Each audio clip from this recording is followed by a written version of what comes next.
Ich begrüße Sie auch alle ganz herzlich und möchte, bevor ich einsteige, auch noch mal ein kurzes Gebet sprechen.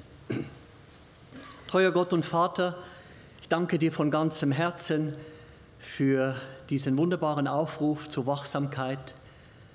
Und du mögest es auch jetzt schenken, uns noch einmal auch offene Ohren zum Aufnehmen deines Wortes schenken und Gnade geben zum Reden zur Ehre deines Namens. Amen. Um Mitternacht ward ein Rufen. In der Bibel wurde um Mitternacht viel gerufen.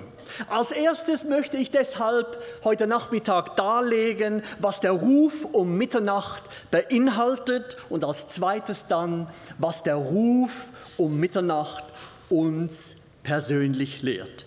Beginnen wir mit dem Punkt, was der Ruf um Mitternacht beinhaltet.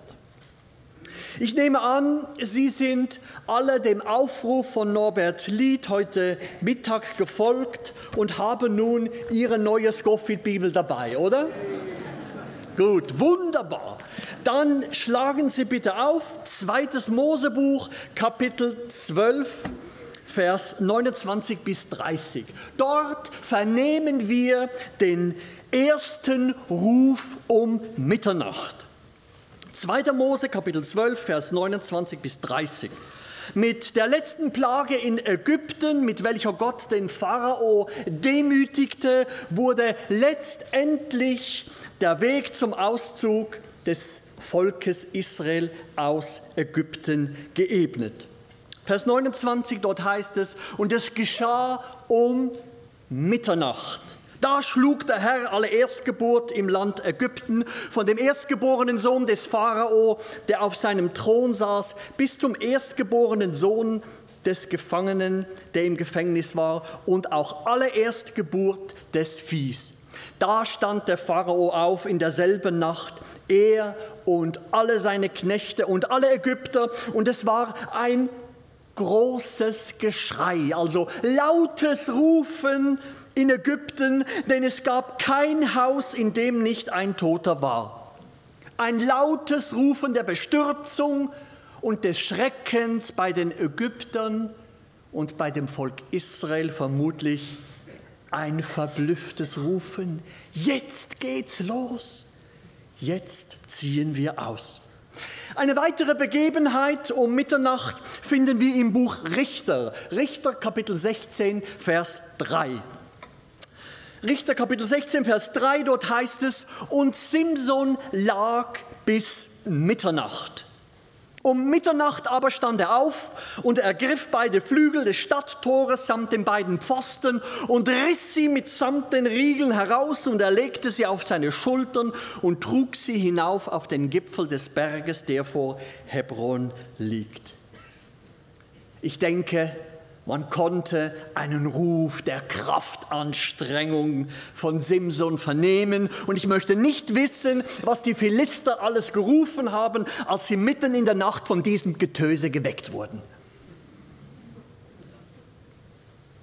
Dann im Buch Ruth, eine ergreifende Begebenheit auf den Feldern Bethlehems, als sich um Mitternacht das Geschick Ruths wendete.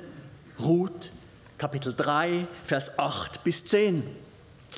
Als es nun Mitternacht war, schrak der Mann, Boas ist hier gemeint, auf und beugte sich vor und siehe, da lag eine Frau zu seinen Füßen. Da fragte er, wer bist du? Sie aber antwortete, ich bin Ruth, deine Magd, so breite deine Flügel über deine Magd, denn du bist ja der Löser.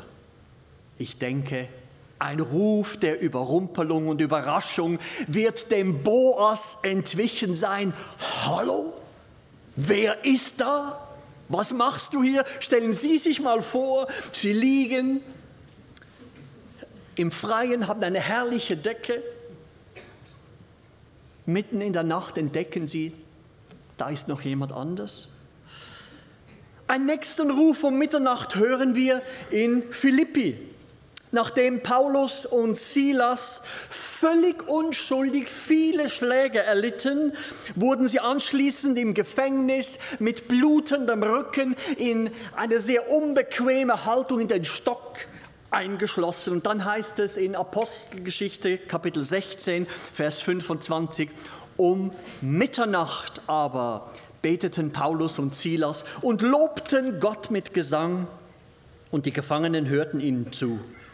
Welch ein Ruf des Glaubens und des Lobens zu Gott.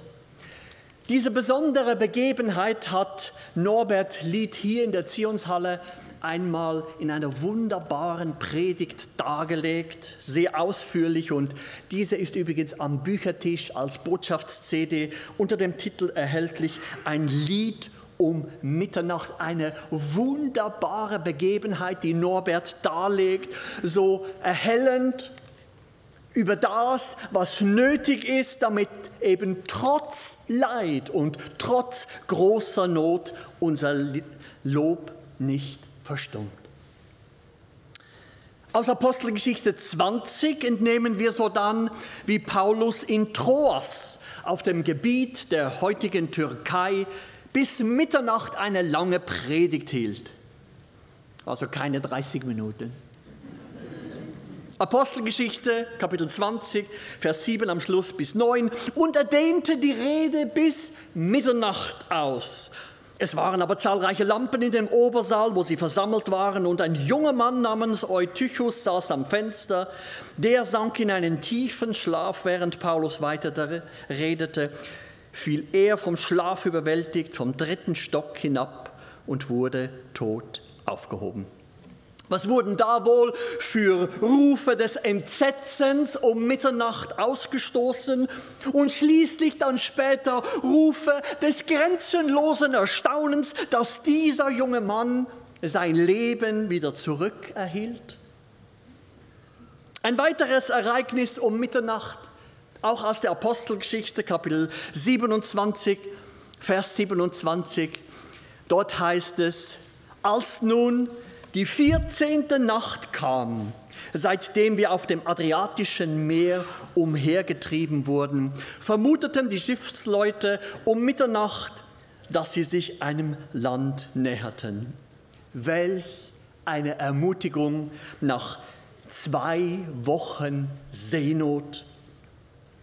Welch ein hoffnungsvolles Rufen wird das wohl diesen Schiffsleuten um Mitternacht entlockt haben? Endlich Land in Sicht. Sie sehen, da war einiges los um Mitternacht und es erschollen die verschiedensten Rufe, aber da ist noch ein Ruf um Mitternacht und sein Ertönen wird schließlich alle bisherigen erwähnten Facetten des Rufens beinhalten. Ja, dieser Ruf bewirkt grenzenloses Entsetzen, Bestürzung und Erschrecken, aber auch überwältigende Freude, Erleichterung, Überraschung und nicht mehr endendes Staunen. Das ist der Ruf, den Sie in dieser Botschaft bestimmt schon erwartet haben. Matthäus, Kapitel 25, Vers 6. Ich zitiere es, wie es hier in der Lutherbibel heißt. Um Mitternacht aber erhob sich lautes Rufen. Siehe, der Bräutigam kommt. Geht hinaus ihm entgegen. Oder wie es Schlachter und einige andere Übersetzungen sagen, um Mitternacht aber entstand ein Geschrei. Siehe, der Bräutigam kommt, geht aus ihm entgegen. Was Jesus de jure am Kreuz ausgerufen hat, wir haben es am Freitag so bewegend gehört, es ist vollbracht, wird hier de facto vollzogen. Zusammen mit dem Kreuzesruf ist dieser Ruf um Mitternacht derjenige mit den gewaltigsten Auswirkungen in der ganzen Heilsgeschichte. Um diesen Ruf recht zu vernehmen und den Inhalt zu verstehen, müssen wir aber das ganze Umfeld ein wenig beleuchten. Der Ruf um Mitternacht ist eingebettet in das Gleichnis Jesu über die 10 Jungfrauen, Peter Malgo hat es vorher gelesen. Der große Rahmen bildet die Ölbergrede in Matthäus Kapitel 24 bis 25. Hier geht es allerdings nicht um die Entrückung, sondern um die Wiederkunft Jesu, wie es Matthäus 24, Vers 30 sagt, mit großer Kraft und Herrlichkeit. Und zwar zur Aufrichtung des messianischen Königreiches.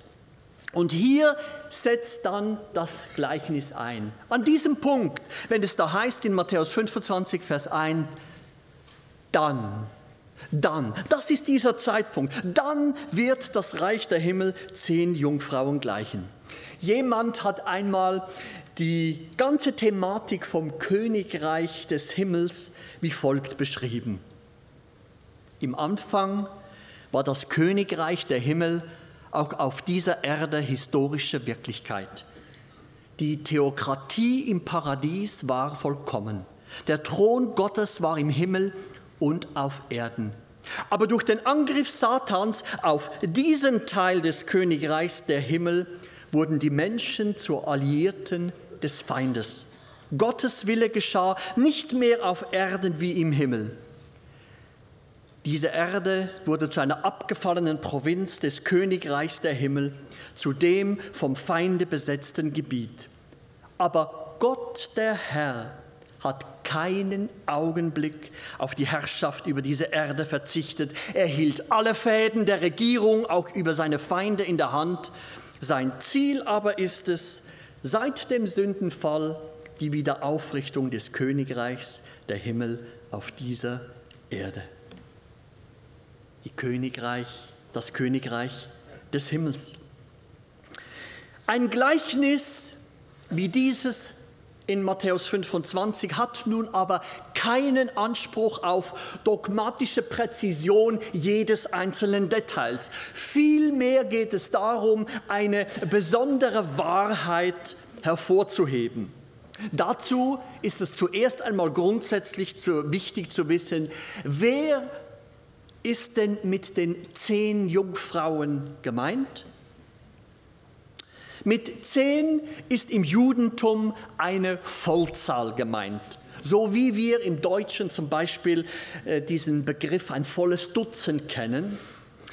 Weil Jesus mit seinen jüdischen Jüngern in der Ölbergrede über das Zeichen der Wiederkunft des jüdischen Messias und das Ende der Weltzeit zur Aufrichtung seines messianischen Königreiches spricht, weil Jesus darin viele Hinweise gibt, die nur auf das jüdische Volk passen, wie zum Beispiel Matthäus 24, Vers 9, ihr werdet gehasst sein von allen Heidenvölkern, Vers 15, wenn ihr nun den Gräuel der Verwüstung an heiliger Stätte stehen seht, ist der Tempel gemeint, Vers 16, dann fliehe auf die Berge, wer in Judäa ist. Vers 20, bittet aber, dass eure Flucht nicht im Winter noch am Schabbat geschieht. Und Vers 30, dann werden wehklagen alle Stämme des Landes. Weil Jesus schließlich in unserem Gleichnis eine jüdische Hochzeit verwendet, die mit all ihren Details nur den damaligen Juden derartig vertraut war, dass zum Beispiel der Matthäus den jüdischen Empfängern seines Evangeliums diese Details gar nicht erklären musste. Darum bin ich überzeugt, dass mit den 10 Jungfrauen alle Juden angesprochen werden, die am Ende der Trübsalzeit unmittelbar vor der Wiederkunft Jesu leben.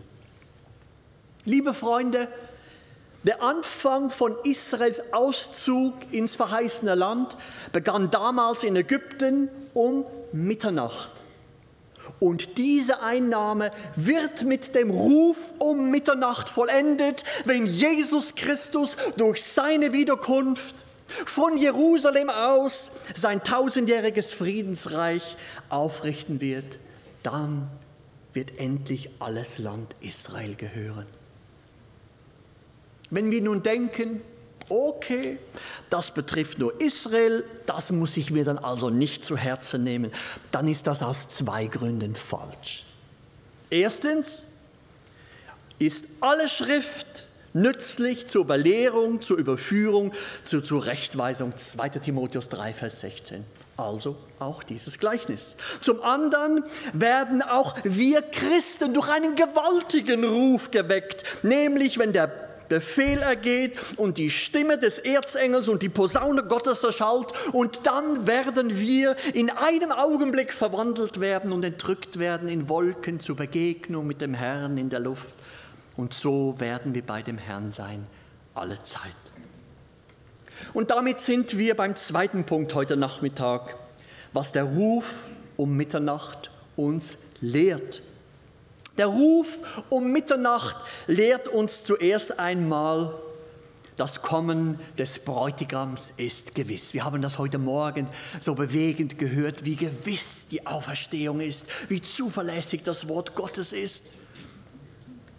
Liebe Freunde, das Kommen des Bräutigams ist gewiss. Wenn Jesus in Matthäus Kapitel 25, Vers 6 den Mitternachtsruf erschallen lässt, siehe, der Bräutigam kommt, dann spricht er damit von seiner eigenen Wiederkunft.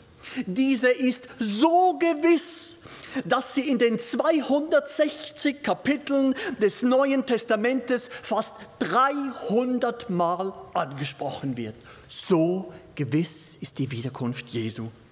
John MacArthur stellt fest, die Tatsache der Wiederkunft Christi stellt eine der Hauptlehren des Christentums dar. Es ist das Ende und das Ziel Gottes mit der Erde, und dieser göttliche Höhepunkt wird genauso präzise und sinnvoll sein wie jede andere Offenbarung Gottes. Wer die Hoffnung auf die leibliche Wiederkunft Christi aufgibt, hat in Wirklichkeit das wahre Christentum aufgegeben.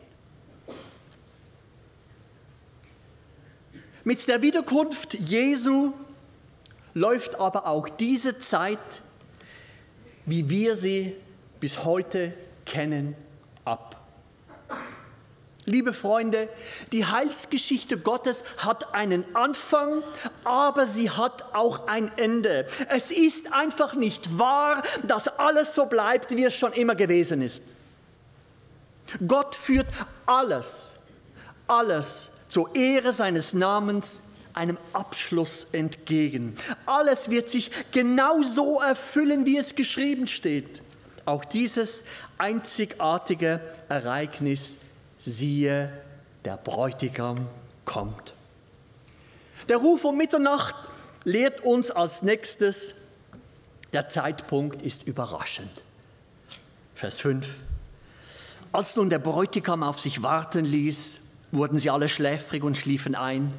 Um Mitternacht aber entstand ein Geschrei oder lautes Rufen. Siehe, der Bräutigam kommt, geht aus ihm entgegen.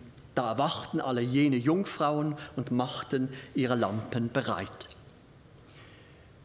Beide Gruppen der Jungfrauen, beide Gruppen, die Klugen und die Törichten, hatten sich für die Hochzeit herausgeputzt und bekannten sich zum Bräutigam. Das kommt durch diesen Dienst, den sie auf sich genommen haben, zum Ausdruck. Jawohl, wir wollen die Lampen halten. Die hier angesprochenen Lampen waren damals lange Stöcke, an deren oberen Ende ein mit Öl getränkter Lappen angebracht war. Beide Gruppen hatten einen langen Tag hinter sich. Und so, vielleicht werden Sie jetzt enttäuscht sein, vielleicht auch überrascht, aber so ist es eigentlich normal, dass man mitten in der Nacht müde wird. So wie es normal sein kann, dass jemand nach so einem herrlichen Mittagessen wie bei uns in der ersten Stunde die Krise hat. Das ist normal, das ist keine Sünde. Jesus tadelt das mit keinem einzigen Wort. Aber als es darauf ankam, zeigt es sich, dass die eine Gruppe ihre wichtigste, ihre eigentliche Aufgabe nicht erfüllt hatte. und das tadelt der Herr. Sie hatten ihre Fackeln zwar dabei, aber kein Öl, um mit schließlich brennenden Fackeln dem Bräutigam den Weg zu erhellen. Damit haben sie sich disqualifiziert, den Bräutigam nicht ernst genommen, den Auftrag, den sie hatten, und haben damit den Bräutigam beleidigt. Nicht ihr Gefühl, ja, wir sind ja dabei, wir machen ja mit, oder ihre eigenen Anstrengungen, da war viel Vorbereitung. Nicht ihr Bekenntnis, jawohl, wir kennen den Bräutigam, wir mögen den, war entscheidend, sondern ob sie sich auf diese Weise vorbereitet hatten, wie es der Bräutigam erwartete. Jesus sagt in Lukas Kapitel 6, Vers 46, was nennt ihr mich aber Herr, Herr, und tut nicht, was ich sage? Er will, dass sie gerettet werden. Er will, dass sie ein heiliges Leben führen. Er will, dass sie vom Heiligen Geist erfüllt sind. Er will, dass sie sich unterordnen. Er will, dass sie sich selbst verleugnen und, wo es sich so ergibt, auch Ja sagen, wenn die Zeiten schwerer werden, wenn Leiden da ist. Das nennt Jesus klug. Nicht an ihn zu glauben und nicht ihm zu vertrauen, nennt der Herr töricht oder schlicht und ergreifend einfach dumm. Obwohl absehbar, war der genaue Zeitpunkt seines Kommens letztendlich dann doch eine Überraschung. Sie wussten ja, er kommt, aber der genaue Zeitpunkt nicht. Dieses Gleichnis ist deshalb so aktuell, weil auch wir am Ende einer Zeit, der Gnadenzeit stehen, die mit der plötzlichen Entrückung der Gläubigen abgeschlossen wird. Und deshalb darf die Warnung aus Vers 13 auch auf uns heute angewendet werden, wo es heißt, darum wacht, denn ihr wisst weder den Tag noch die Stunde, in welcher der Sohn des Menschen kommen wird. Sind Sie Wachende, geistlich Wachende, sind Sie geistlich bereit? Das führt mich schließlich zum Herausforderndsten, was uns der Ruf um Mitternacht lehrt. Es gibt keine zweite Chance. Als Jesus das erste Mal auf diese Erde kam, hören wir die traurige Feststellung in Johannes 1, Vers 11.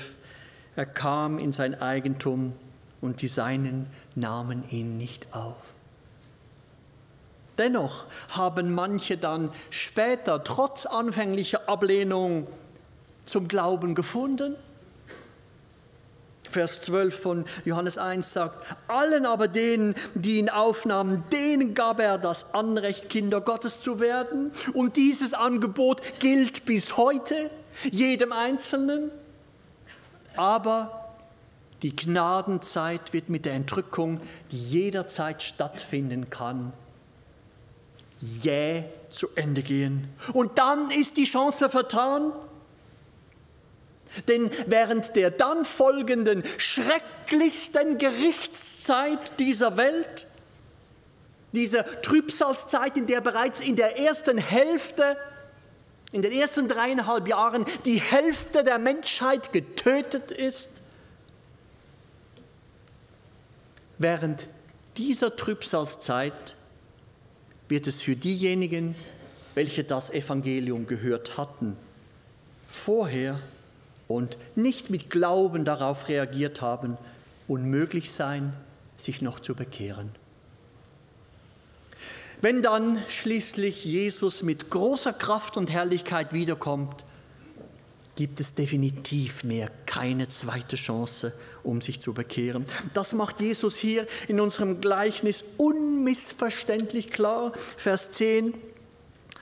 Und die bereit waren, gingen mit ihm hinein zur Hochzeit und die Tür wurde verschlossen. Mit einer möglicherweise mühseligen Prozedur wurde damals diese Holztüre mit einem Bolzen verriegelt. Neue Besucher waren nicht mehr willkommen. Vorbei.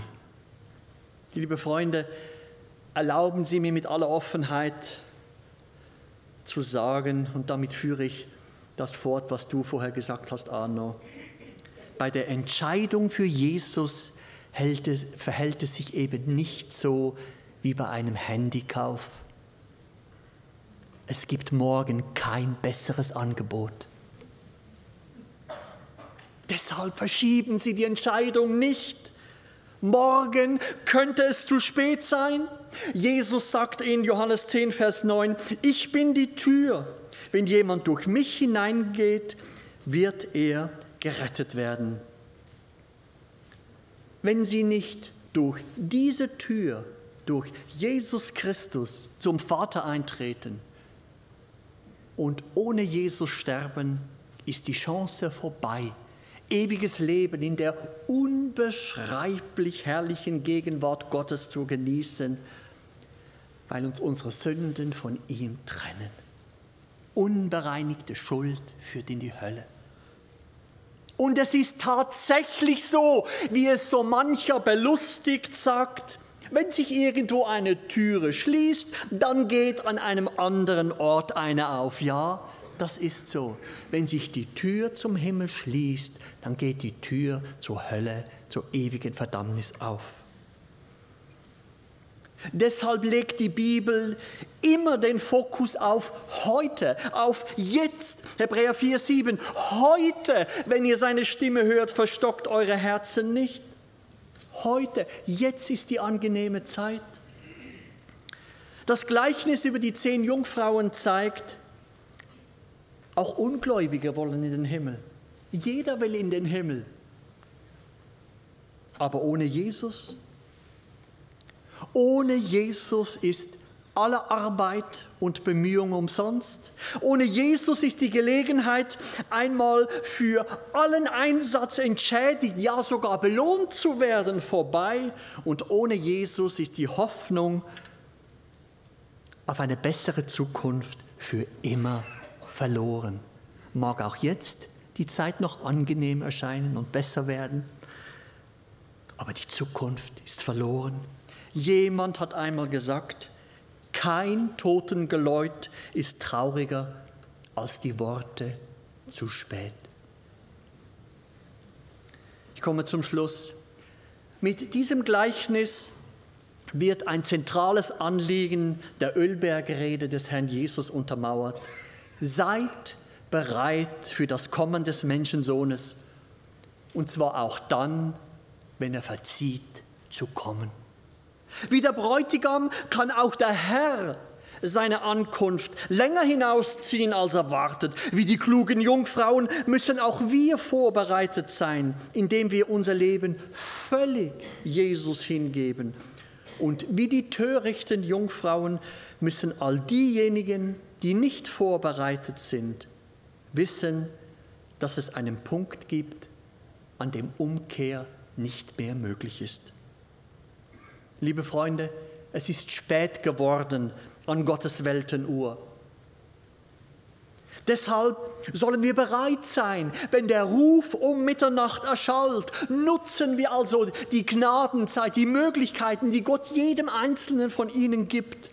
Und lasst uns selbst Mitternachtsrufer sein und es anderen weiter sagen, siehe, der Bräutigam kommt.